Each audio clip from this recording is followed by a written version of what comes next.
Hello friends, good morning.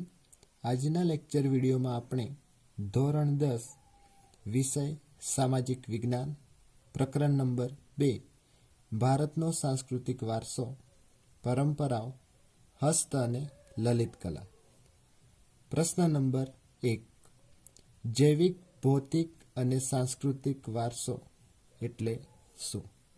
તો વિદ્યાર્થી મિત્રો, આપણે પ્રશ્ન નંબર 1 ની અંદર જૈવિક ભૌતિક અને સાંસ્કૃતિક વારસો કોને કહેવાય એના વિશે સમજવાનો પ્રયત્ન કરીશું। સૌથી પહેલા આપણે સમજીએ કે જૈવિક વારસો એટલે શું। જૈવિક એટલે કે બાળકના જન્મથી માતા પિતા તરફથી જે કાંઈ શારીરિક માનસિક લક્ષણો મળે તેને જૈવિક વારસો કહેવામાં આવે છે। એટલે કે આપણો જ્યારે જન્મ થયો અને જન્મથી પહેલાં ગર્ભાવસ્થા, તો એ સમયથી માંડી આપણને માતા પિતા દ્વારા કંઈ ને કંઈ માહિતી જ્ઞાન સતત આપણને મળતું આવ્યું છે। માતા પિતાની જેવી બોલી છે, જેવી ભાષા છે, એ ભાષા આપણામાં ઉતરી આવે છે। માતા પિતાના લક્ષણો, એમની શકલ, દેખાવ, એમના જેવી હરકતો, એટલે કે આપણા જે મમ્મી પપ્પા છે એમના જે લક્ષણો હતા એ લક્ષણોમાંથી આપણા અંદર અમુક લક્ષણો શું થાય છે, કુદરતી રીતે ઉતરી આવે છે। એટલે કે આનુવંશિક જે લક્ષણો છે માતા પિતાના, એ લક્ષણો જ્યારે આપણો જન્મ થયો, કોઈ પણ બાળકનો જન્મ થાય તો માતા પિતાના જે લક્ષણો છે, એમના જેવો દેખાવ, એમના જેવી બોલી, એ જન્મથી માતા પિતા તરફથી શું થાય છે, તો આપણા શરીરની અંદર એટલે કે આપણા શારીરિક અને માનસિક બરાબર જે જ્ઞાન છે, જે લક્ષણો છે, એ આપણને શું થાય છે, મળે છે। અને આથી એને આપણે શું કહીએ છીએ, જૈવિક વારસો કહીએ છીએ। એટલે કે જૈવિક જે વારસો છે આપણો, એ આપણો જ્યારે જન્મ થયો ત્યારથી માંડી માતા પિતાના જે લક્ષણો હતા એ શું થઈ ગયા, સીધા આપણા અંદર ઉતરી આવ્યા। એટલે કે એક પ્રકારની શું થઈ, આપણી આ આનુવંશિકતા થઈ।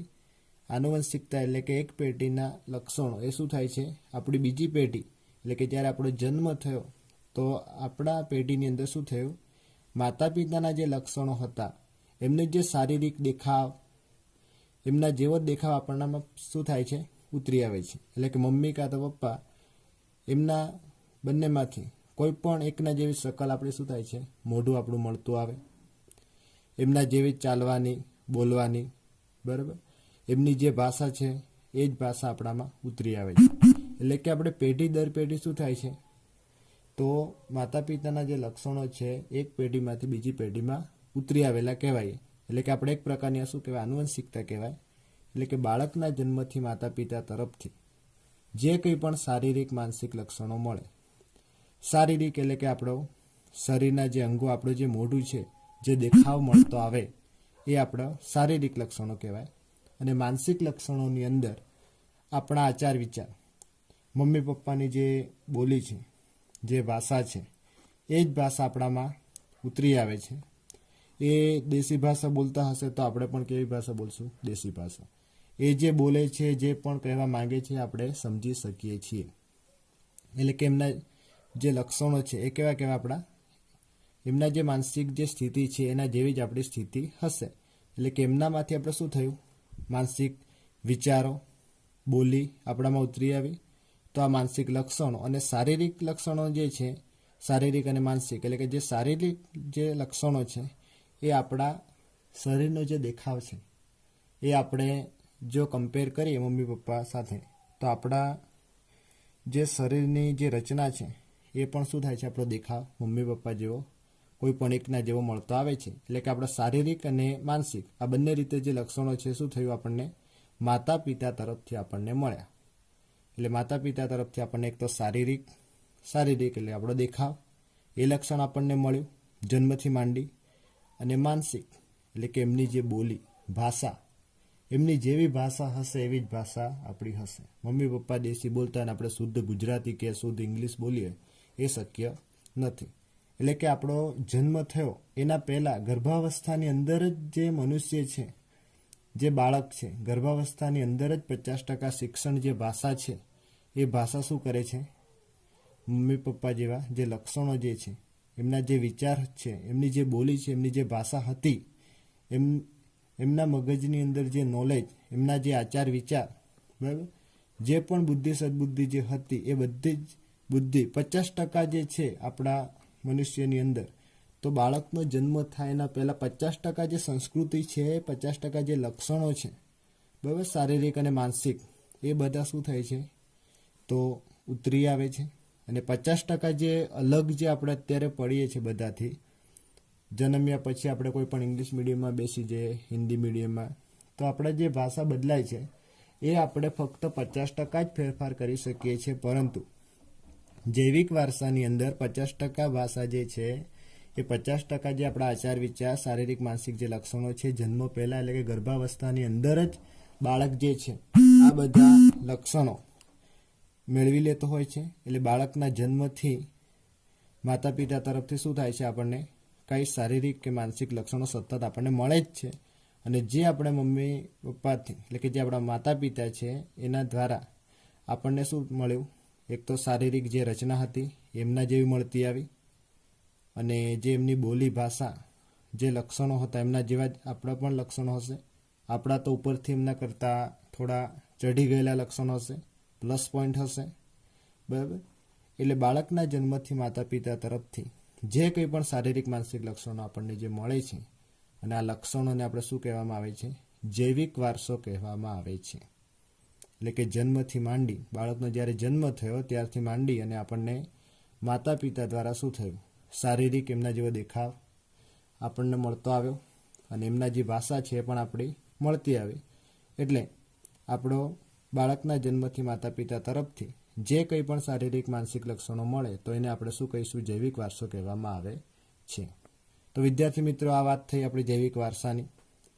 હવે વાત કરીએ વિદ્યાર્થી મિત્રો ભૌતિક વારસાની, કે ભૌતિક વારસો કોને કહેવાય.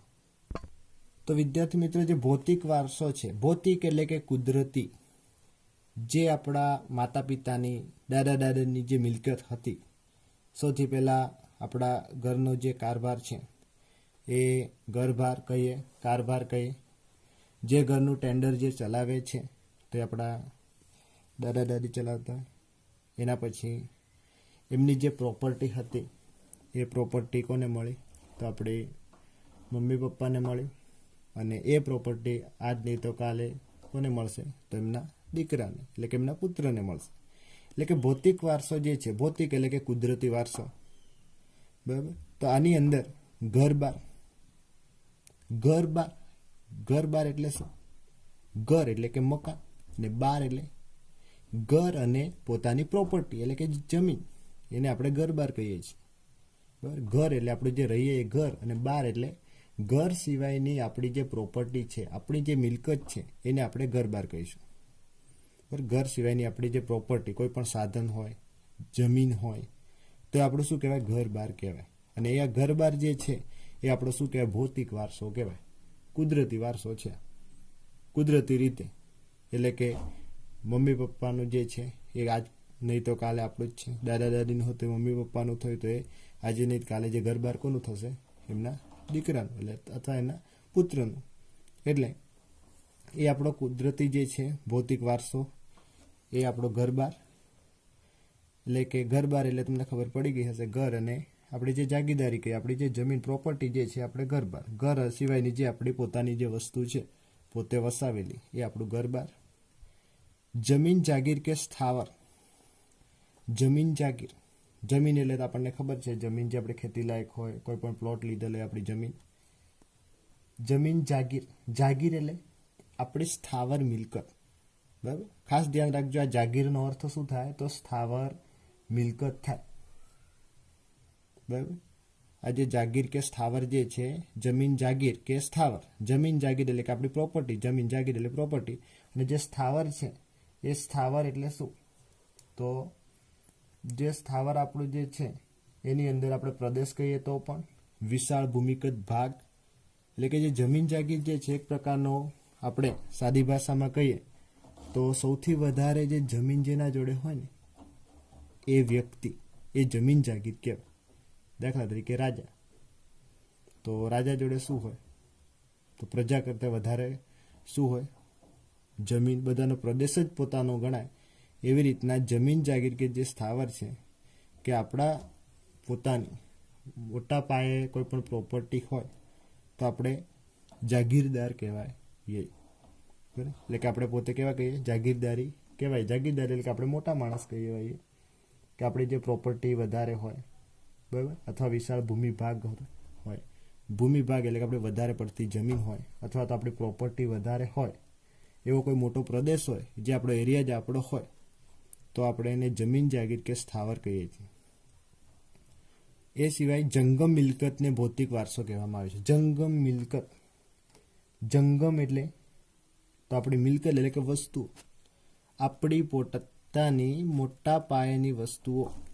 જંગમ, જે આપણે જંગ કહીએ છીએ, જંગ જીત્યો, એવું આપણે ઘણી બધી જગ્યાએ છે. જંગ જીત્યો એટલે કે આપણે મોટા ભાગની જે જમીન છે, મોટા ભાગની જે મિલકત છે, ગામમાં મોટા ભાગની જમીન જો આપણી હોય ને તો એને આપણે જંગમ મિલકત કહેવાય. જંગમ એટલે કે વધારે પડતી, આખા ગામ કરતાં વધારે વસ્તુ હોય ને આપણા જોડે, અથવા આખા તાલુકા કરતાં આપણા જોડે વધારે પ્રોપર્ટી હોય, વધારે મિલકત, વધારે દુકાન હોય, વધારે જમીન હોય કે વધારે સાધન હોય, તો એને આપણે જંગમ મિલકત કહીએ છીએ.